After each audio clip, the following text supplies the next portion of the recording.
Bharatiya Janata party की सदस्यता दिला रहे हैं। इसी के साथ मैं डॉक्टर मित्रों को रायबरेली और अमेठी दोनों लोकसभाओं में भारतीय जनता पार्टी मजबूत हुई है और आज के इस कार्यक्रम के बाद इस रैली के बाद दोनों सीटें भाजपा जीतने जा रही है। मैं सीधे डॉक्टर मनोज पांडे जी से निवेदन करता हूं कि आए और अपनी बात रखें। डॉक्टर मनोज पांडे रायबरेली की महान जनता को अपना संदेश देने की कृपा करें माननीय अमित शाह जी। मेरे साथ बोलिए, भारत माता की। क्यों भाई, क्या हो गया है?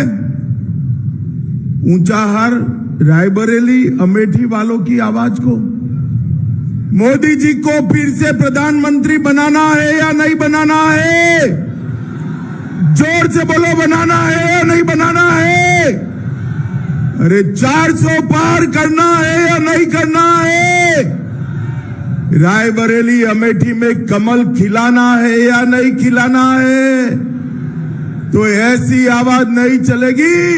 दूर दूर रोड तक खड़े हैं सभी लोग, हाथ उठाइए अपना हाथ, विजय के संकल्प की मुट्ठी बीचे और प्रचंड आवाज से बोलिए, जय श्री राम, जय जय श्री राम। आज मंच पर उपस्थित मोदी जी की मंत्रिपरिषद में मेरी साथी बहन स्मृति ईरानी जी अभी भारतीय जनता पार्टी में जिनका आगमन हुआ है, अब भाजपा के नेता डॉक्टर मनोज पांडे जी, और आज रायबरेली के माथे से परिवार की सीट का तमगा हटाना है, ऐसे हमारे डॉक्टर दिनेश प्रताप सिंह जी, श्री राजेंद्र शुक्ला जी, दयाशंकर जी, अदिति सिंह जी, अशोक कुमार कोरी जी, केसी पटेल जी, रंजना चौधरी जी, प्रदीप सिंह जाडेजा जी, प्रतिमा शुक्ला जी, पीयूष मिश्र जी, अंजलि मौर्य जी, ममता जायसवाल जी, और आज इस विशाल जनसभा में आए हुए प्यारे भाइयों बहनों माताओं और मेरे जिगर के टुकड़े जैसे युवा मित्रों, आप सभी को राम राम। भाइयों बहनों, मुझे लंबी बात नहीं करनी है। मैं जब इस भूमि पर आया हूं तब कालिकान माता मंदिर, दुरागन भवानी मंदिर, शमशेरियन भवानी मंदिर, अहोरवा भवानी मंदिर, बाबा नंद महरधाम, ये सभी देवस्थानों को प्रणाम कर कर मेरी बात की शुरुआत करना चाहता हूं। भाइयों बहनों, आज मैं यहां आया हूं तब भाले सुल्तान क्षत्रिय वीर जिन्होंने देश की आजादी के लिए बड़ा बलिदान दिया, उनको भी प्रणाम कर कर मेरी बात की शुरुआत करना चाहता हूं। भाइयों बहनों, मुझे 3-4 बात ही करनी। सबसे पहले बनाइए, अयोध्या में राम मंदिर बनना चाहिए था या नहीं बनना चाहिए था? अरे जोर से बोलिए, बनना चाहिए था या नहीं बनना चाहिए था? 70 साल के इंतजार के बाद अयोध्या में हमारे नेता नरेंद्र मोदी जी ने राम मंदिर का प्राण प्रतिष्ठा किया है। मित्रों, प्राण प्रतिष्ठा किया है। ये कांग्रेस वाले ये कहते हैं कि राम मंदिर का प्राण प्रतिष्ठा ढंग से नहीं हुआ है। भाइयों बहनों, मेरी बात याद रखना, ये इंडी अलायंस वाले आएंगे तो राम मंदिर पर फिर से बाबरी ताला लगाएंगे। क्या आप चाहते हैं? जोर से बोलिए, चाहते हैं क्या? भाइयों बहनों, एक कांग्रेस पार्टी, इंडी अलायंस परिवारवादी गठबंधन है, वो अपने परिवार का सोच रखने वाले लोग, सारे नेता लालू जी अपने बेटे को मुख्यमंत्री बनाना चाहते हैं, ममता जी अपने भतीजे को मुख्यमंत्री बनाना चाहते हैं और सोनिया जी अपने बेटे को प्रधानमंत्री बनाना चाहते हैं। वो कह रहे हैं कि रायबरेली और अमेठी की सीट हमारे परिवार की सीट है। आज मैं पूछने आया हूं, किसने विल में दी भाई सीट? ये सीट किसी परिवार की नहीं है, रायबरेली और अमेठी के गरीब युवाओं का सीट है। जो रायबरेली वाले चाहेंगे, अमेठी वाले चाहेंगे, वो ही संसद में जाएगा।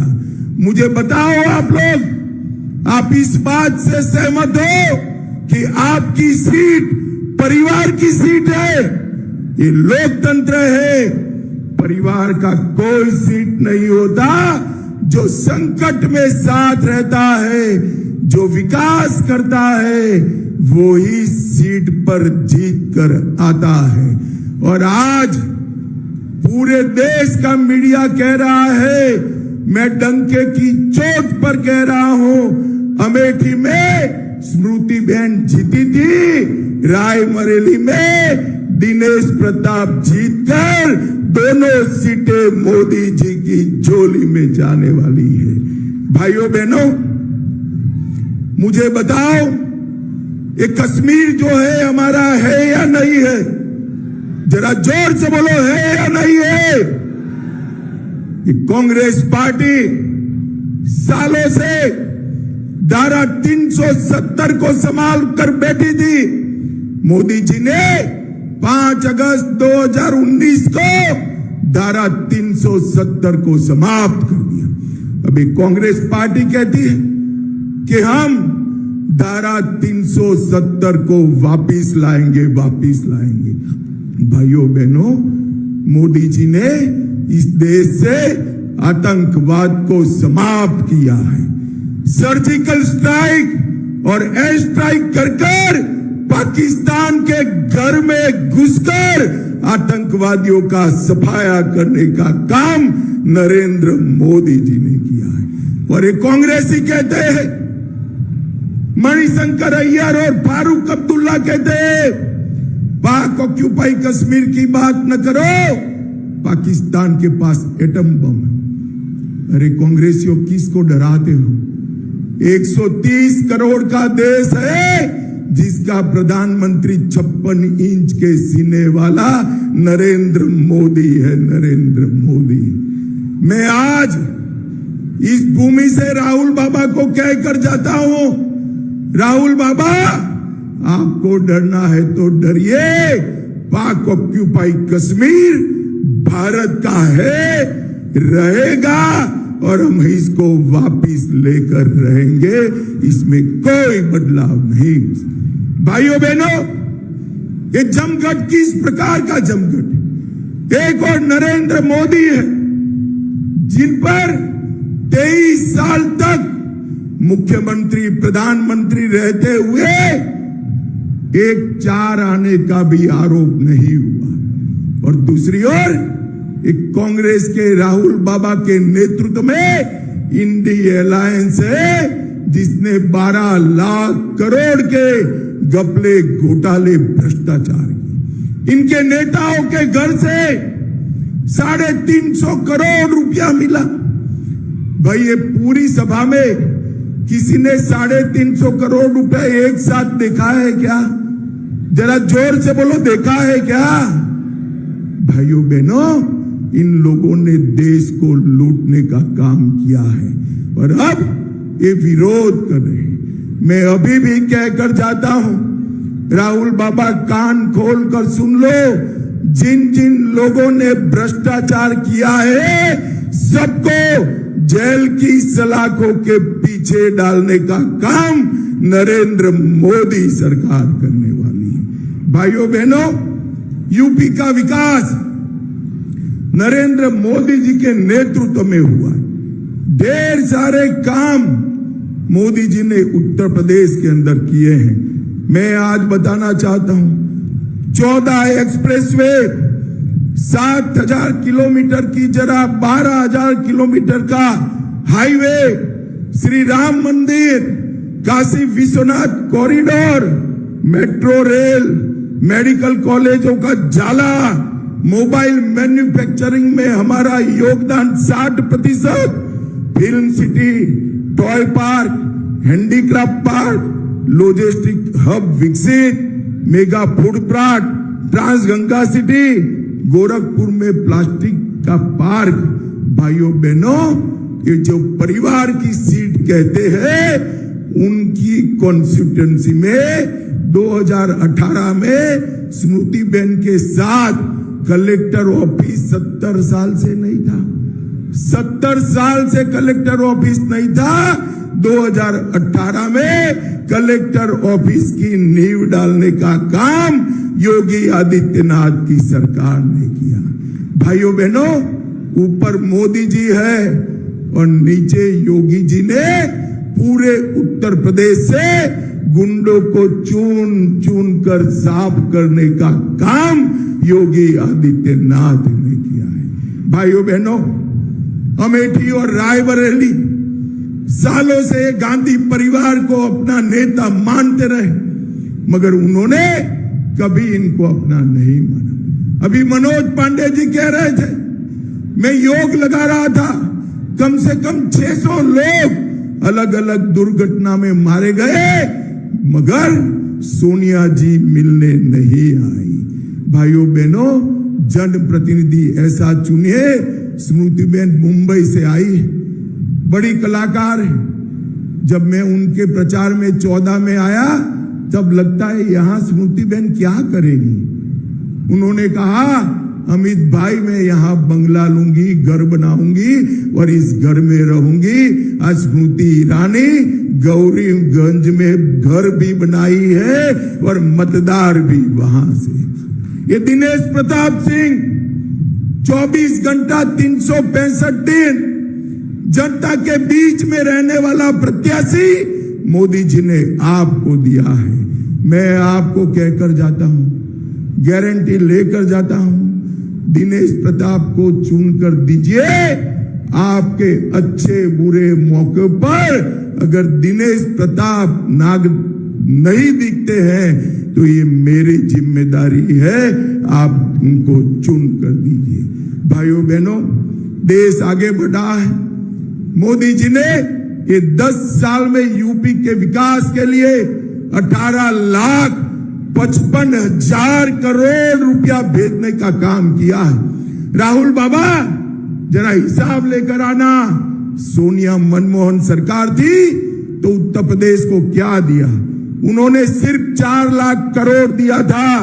मोदी जी ने 4 लाख करोड़ के बदाम 18,55,000 करोड़ रुपया देने का काम नरेंद्र मोदी जी ने किया।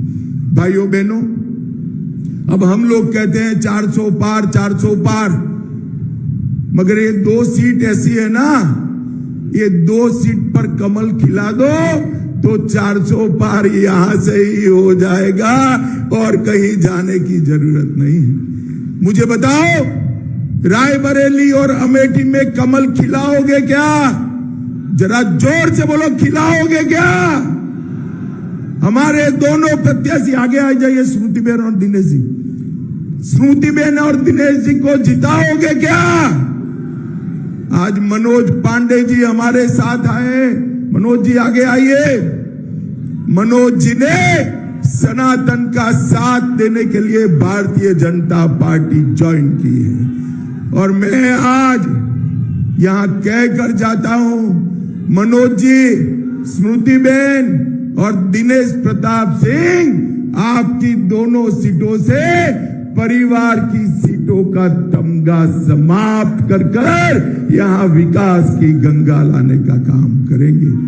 भाइयों बहनों, मोदी जी के नेतृत्व में देश आगे बढ़ने के लिए तैयार है। मैं अपील करने आया हूं, दोनों सीट के मतदाता मोदी जी की विकास गंगा के साथ जुड़ जाए। मेरे साथ दोनों हाथ उठाइए, उठाइए दोनों हाथ जरा। अंत तक विजय के संकल्प की मुट्ठी भींचकर बोलिए जय श्री राम, जय जय श्री राम, जय श्री राम, वंदे वंदे वंदे। आप सभी का बहुत बहुत धन्यवाद।